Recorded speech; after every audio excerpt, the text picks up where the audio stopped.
Bismillahirrahmanirrahim. Gündən etibarən ərəb əlifbasının dərslərinə başlayırıq. Ərəb dilində 28 hərf var. Başqa dillərdəki 32 hərfdən fərqli olaraq 4-ü yoxdur ərəb dilində. P hərfi ərəb dilində yoxdur. C hərfi ərəb dilində yoxdur. C hərfi ərəb dilində yoxdur. J hərfi ərəb dilində yoxdur. Bu 4 hərf özlərinə münasib hərflərlə əvəz olunur ərəb dilində. Adətən P hərfini B hərfi ilə əvəz edirlər. C hərfini bəzən C hərfi ilə əvəz edirlər. C hərfini də C hərfi ilə əvəz edirlər. J hərfini bəzən Z hərfi ilə əvəz edilir. Bugün 4 hərfi öyrənəcəyik. Birinci hərf ərəb dilində əlif hərfidir. Bu hərfin adı əlifdir. Yəni, bir nəfər soruşsa ki, bu hərf hansı hərfdir, deyirsən ki, əlif hərfi. Amma səsi əlif səsi deyil. Səsi bağlıdır özünə münasib işarələrə ki, bunu gələcəkdə oxuyacaq inşallah. Hərfləri öyrənib bitirdikdən sonra hərflərin hər birinin özünə məxsus işarələrini oxuyacaq. Adı əlifdir. Səsi mümkündür ə olsun, mümkündür i olsun, mümkündür a olsun, mümkündür u olsun. Onu inşallah oxuyacaq. Qeyd edim ki, bu saitlər barəsində ərəb dilində bir neçə sait yoxdur. Ərəb dilində E saiti yoxdur, Ü saiti yoxdur, O saiti yoxdur, Ö saiti yoxdur, I saiti yoxdur.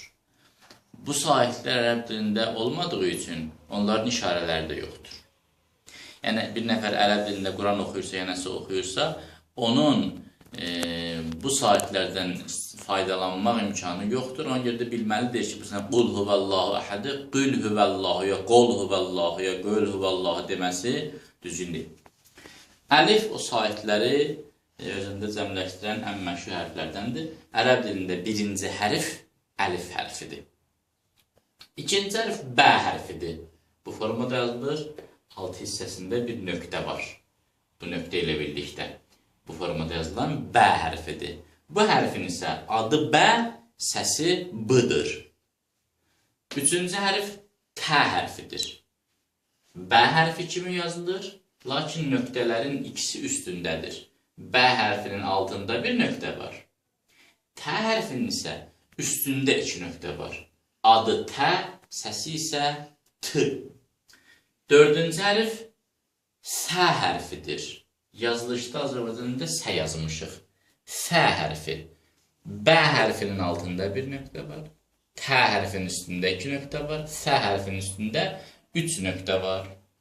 Əlif, bə, tə, sə. Gördüyünüz kimi bu sə pəltək sə adlanır. Adı sədir, səsi s. Dil gəlir dişlərin arasına, s səsi ifadə olunur. Sə yox, sa yox. Sə, sə, sə hərfi. İngilis dilində three deyəndə dil necə pəltək olursa, ondan da biraz şiddətli pəltək formasında. Adı sə, səsi isə s. Bu 4 hərf bizim bugün birinci dərsimizdir. Əlif, səsi naməlumdur, işarələr uyğun olacaq. Bə, səsi b, tə, səsi t, sə, səsi s.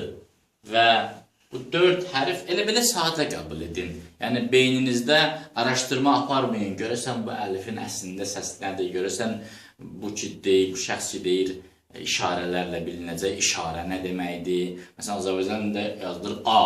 Vəssalam, adı da adı, özü də adı. Ərəb dilində nədir? Bunları yavaş-yavaş öyrənəcək, narahat olmayın. Nə təqdim olunursa, onu da qəbul edin. Əlifdir adı, səsi bilinəcək. Bədir, səsi B. Tədir, səsi t, sədir, səsi s. Və bir incə məsələni də qeyd edeyim, bugünkü dərsi bitirək. Gördüyünüz kimi, bu düz xətt əlifdir. Bu düz xətti beləcə əyib altına düz xəttin bir parçası olan nöqtəni qoyursan, olur bə. Həmən düz xətti yenə həmin formada əyib 2 xırda nöqtəni qoyursan, olur tə. Həmən düz xətti yenə əyib 3 nöqtəni ki, bu nöqtələr də əslində bu xəttlərin xırda bir hissəciyi hesab olunur, olur sə. Bütün hərflər bu əlifdən qaynaqlanır. Necə ki, bütün rəqəmlər birdən başlayır, birdən ibarətdir. 2, 2 dənə bir deməkdir. 3, 3 dənə bir deməkdir. 0, heç nə demək deyil. 1 olmasa 0 yoxdur. Əlif bütün hərflərin əsli köküdür.